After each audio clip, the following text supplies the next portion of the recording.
Arizona ghost towns depict the history of the state. A ghost town is an abandoned location with some structure still standing. Arizona is home to hundreds of ghost towns, with estimates putting the total number at 300. The majority are former mining boom towns that were abandoned after the mines closed. From Vulture City, the most successful gold mine in Arizona, to the famous ghost town of Ruby. Join us till the very end to learn about these fascinating locations.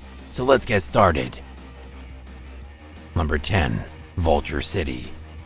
This abandoned town, hidden within the beautiful Sonoran desert scenery, was founded in 1863. Vulture City, a partially revived ghost town, was formerly home to Arizona's most profitable gold mine, full of Apache attacks and robberies, as well as lots of bloodshed and tragedy. According to legend, 18 men were hanged on the 300-year-old ironwood tree next to founder Henry Wickenburg's cottage. More than a dozen structures remain surrounding the original mine, including Henry Wickenburg's old cottage. This town's ascent to prominence came as quickly as its collapse. In 1942, when the government ordered the closure of all non-essential mines to guarantee that resources were focused on the war effort.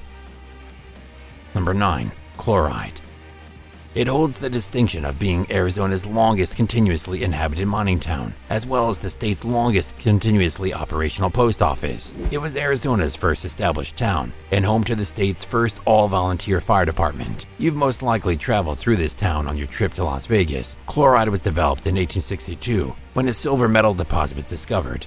Over 75 mines were active here at one time. Because the neighborhood still has a population of roughly 300 people, it is dubbed a living ghost town. Chloride appears to be a tacky Wild West town turned tourist trap. But if you dig a bit deeper, you'll discover something that distinguishes this ghost town: a truly odd collection of junk art and a display of massive murals. This town is as pleasant a destination for visitors and retirees alike. Many talented artists, authors, and musicians now call Chloride home. Number 8. Seneca Lake.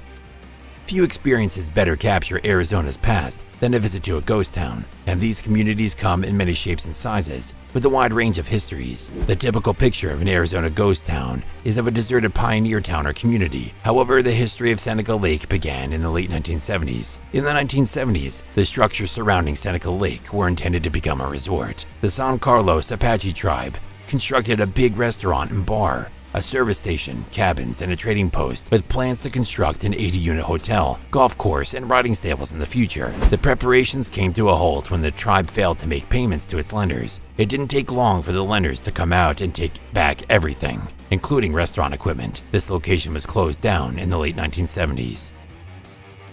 Number 7. Gleason. Taking the 7th spot is the ghost town of Gleason, Arizona. This town was initially inhabited by Native Americans and is located on the south side of the Dragoon Mountains. The Chiricahua Apache tribe used to live here and mine turquoise for jewelry and trading. Prospectors continued mining turquoise after the tribe's members were either killed or moved, but the settlement blossomed after a man called John Gleason discovered a massive copper mine. Gleason's prison, established in 1910, was formerly a temporary holding station for criminals on their route to Tombstone. The majority of the prison, which is now a museum, may still be seen. Before the jail was erected, offenders were handcuffed to a tree nearby. In addition, there is an old general store, a hospital, a school, and a cemetery. Number 6. Oatman. It is a strange and small town in the Black Mountains overlooking the Mojave Desert. Oatman, located along historic Route 66, is a real Arizona ghost town. Oatman was a thriving gold mining town a little more than a half a century ago, and it was one of the top gold producers in the American West for a decade. The herd of burros is perhaps one of Oatman's most interesting attractions. Burros came to Oatman with the gold prospectors to assist with hauling in the mines. They now prowl the small stretch of Main Street. Oatman Ghost Town is renowned as a Wild West town, and what better way to experience the Wild West than by witnessing a firefight in the middle of the street? The Glory Hole Museum on Main Street is filled with antiques, mementos, and relics from Oatman's past. Number 5. Goldfield.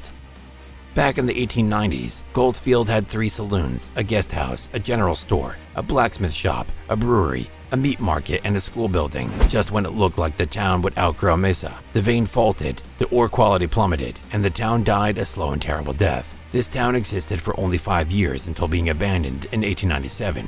It did, however, have a brief resurrection in the 1920s until being abandoned again in 1926. Some houses and the mine tunnel were restored on the original foundations as a tourist attraction in the 1980s. Goldfield is an enthralling piece of desert entertainment. This roadside recreation of a gold discovery boomtown includes a mining tour, a mystery location, a reptile museum, and rumors of a missing treasure. Number 4.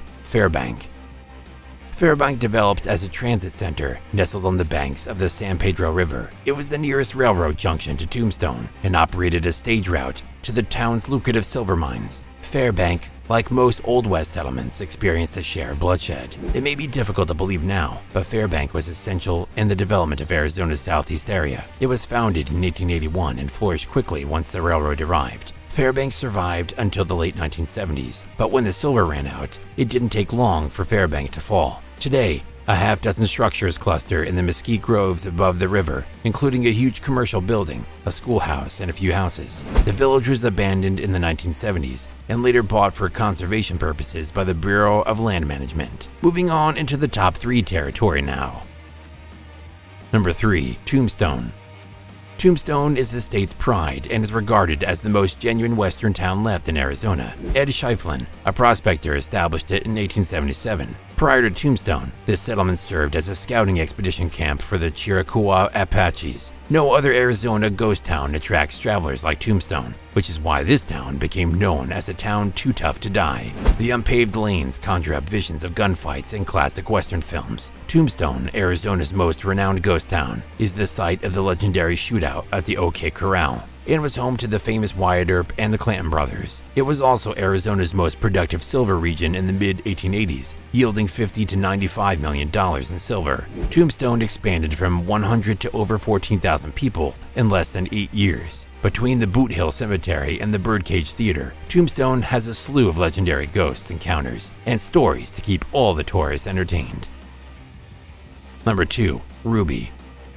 Ruby is one of the state's best preserved ghost towns, full of history, including anarchy, violence, and mayhem. Not only that, but with such a history, it provides many other opportunities for you to explore. There are no tourist stores or souvenirs here. Only the ruins of a once thriving mining town remain. Ruby, which is only 4 miles from Mexico, was formerly the largest mining camp in southwest Arizona. The mine produced gold, silver, copper, and zinc, and was lucrative for a while the death of rain and harsh terrain made agriculture growth difficult. The high mineral richness lured many prospectors to chase their dreams of riches. Miners discovered rich gold and silver veins in 1854, but mining was restricted since the region was Apache territory, with 25 preserved structures including the old prison, schoolhouse, and even mining equipment. Ruby's mine closed in 1940, and by the end of 1941, the community had been abandoned. Now it's time to reveal the most famous of Arizona's ghost town. Number 1. Jerome. It takes number 1 spot in our video. Although Jerome is more renowned for its award-winning liquid spirit these days, it remains one of Arizona's most famous and entertaining ghost towns. Jerome was a thriving copper mining town with a population of about 12,000 people in the 1920s. Jerome, formerly dubbed the wickedest town in the West, was a terrible place to live and work. Jerome had widespread gambling, drinking, and prostitution in its heyday, as well as sickness, starvation, poverty, fires, and landslides that destroyed the town and killed its residents. In addition to this, Jerome is also a renowned haunted ghost town. Jerome is well known for its hotel hauntings, with several strange occurrences at the Jerome Grand Hotel, a former frontier hospital that is supposed to be haunted by fallen miners. Jerome was declared a National Historic Landmark in 1967, and it is currently home to around 400 artists and locals. That's the end of this video. Which one is your pick of the bunch? Tell us about it in the comments. If you liked watching this video, please check out these other videos from us as well. You may find them interesting. Before you leave, please subscribe to our channel for more content like this, and hit the bell icon so you don't miss out on our new videos. See you soon in the next one. Thanks for watching.